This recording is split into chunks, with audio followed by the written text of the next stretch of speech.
What's the meaning of capillary action?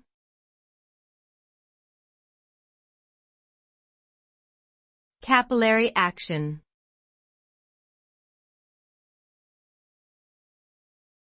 Capillary action.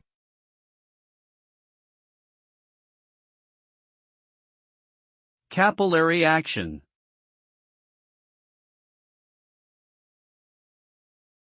Capillary action.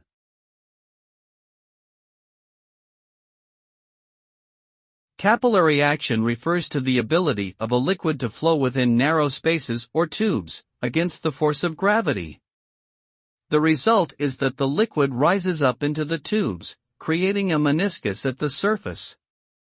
This phenomenon is due to the combination of adhesive and cohesive forces between the liquid and the tube material, as well as surface tension. Capillary action is important in various natural processes, such as the upward movement of water in plants, and can also be utilized in many practical applications, such as ink pens and medical devices.